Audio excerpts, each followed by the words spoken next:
Try natin mga wheel ng alas 3 ng hapon guys. So may dala tayo, spare gun tsaka ultralight setup. Papunta pa lang tayo sa spot ngayon mga master. So matagal-tagal tayong hindi nakapag-upload mga master. Gawa ng nagka-UTI tayo mga master.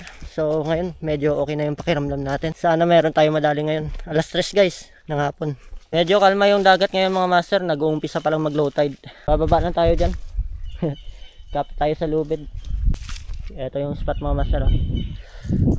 Masukal yung daanan dito mga master. Papasok sa spot na to. Pero pwede din dun dumaan sa kabila mga master. Tsaka dun sa kabila pwede din. Kaso yung bato naman tapos naka high tide pa yung tubig. So kailangan mo mag-akyat sa batuhan na malalaki. So ito talaga yung pinaka the best na daanan natin para hindi tayo mahirapan mga master. So baba tayo guys. Tahimik ngayon ng spot guys. Walang katao-tao. Minsan marami ding naliligo dito mga master.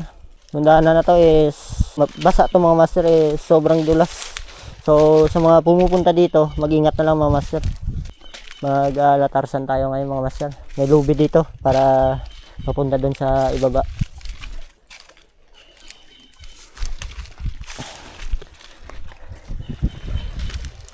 Yeah.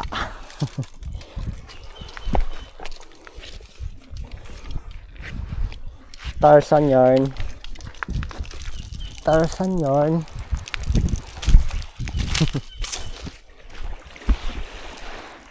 Andito na tayo mga master. So magsiset up lang ako ng dala kong ultralight. Tapos casting na agad tayo. Wala tayong sasayangin na oras kasi hapon na.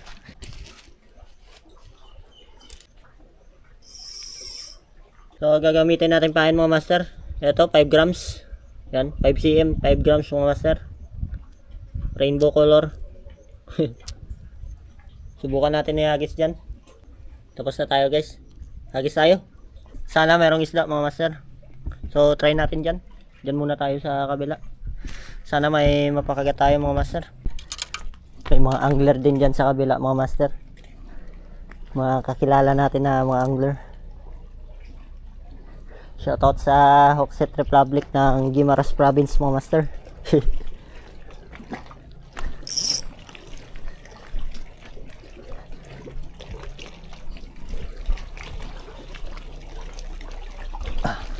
Dito tayo magpwesto una guys. Try natin dito.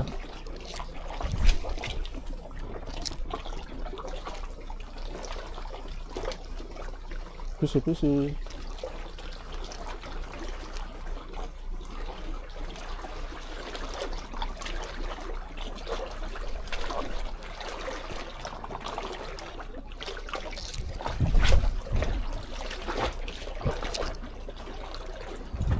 Gas mga master. Medyo palubog natin kasi medyo mataas pa yung tubig mga master.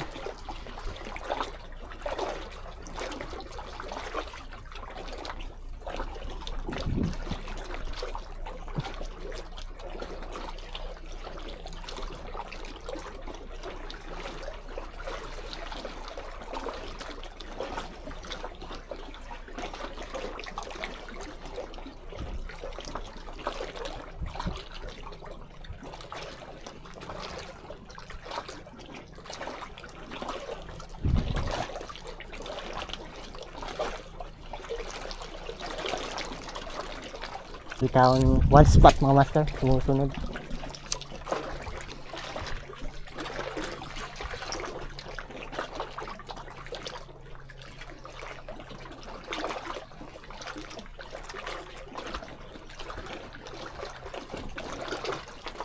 Saan nakaingin?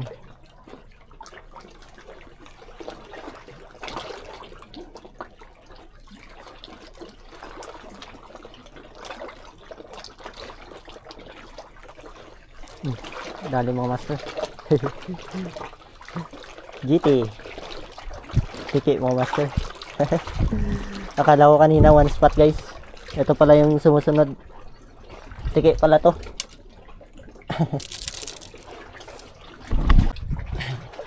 Ayos guys oh. Tiki. Release natin to mga master. Masyadong maliit to.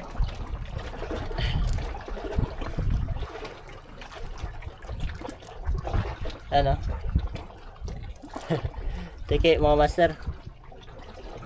Agis pa tayo guys. Ayos, nakaunang isla na tayo. Hindi na tayo zero. Ayos, unang tiki. Unang pakagat natin tiki mga master.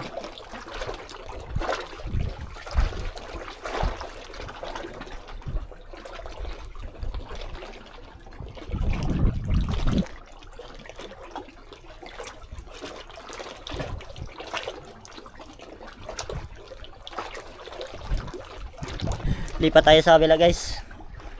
Tiki lang yung kumagat dito. Kala ko kanina yung humahabol one spot snapper. Tiki pala mga master.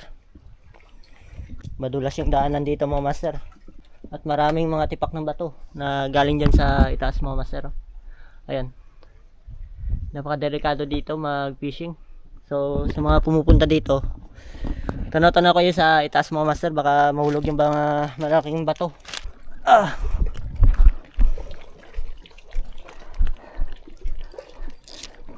Mainit pa rin kahit mag-alas 3 na.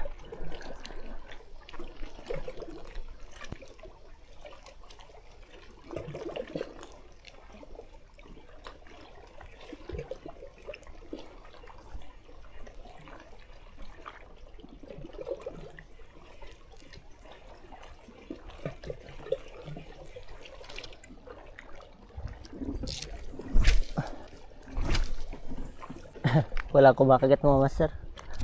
So try natin puntahan yung dati nating pinupuntahan mga master, doon sa kabila. Update tayo guys kapag nandun na tayo sa kabila. Gabi init guys, alas 3 pero ang init pa rin. Update tayo mamaya guys. Walang paramdam yung mga isla ngayon.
Strike.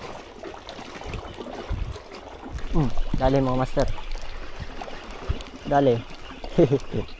Pangalawang strike. Fish on. GT na naman to mga master. Yun nga.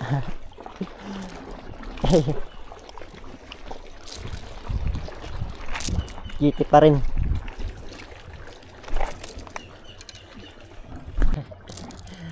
Another GT guys. Release na lang natin mga master. Di rin ako masyado kumakain nito mga master. So release na lang natin to.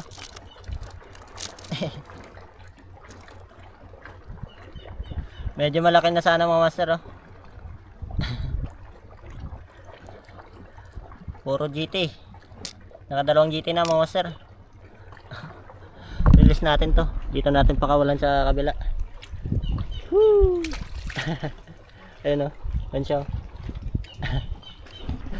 GT na naman mga master. So subukan pa natin ulit. Baka may madali tayong ibang isla mga master. Nakadalawang tiki tayo mga master. Puro tiki.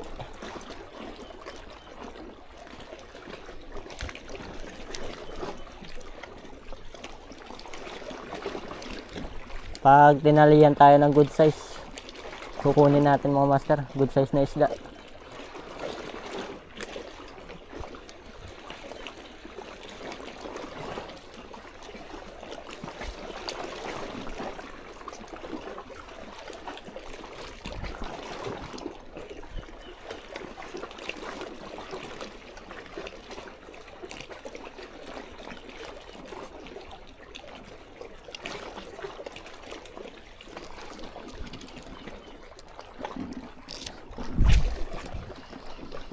Putol. Sumabit sa bato guys. Putol agad. Putol. Putol mga master.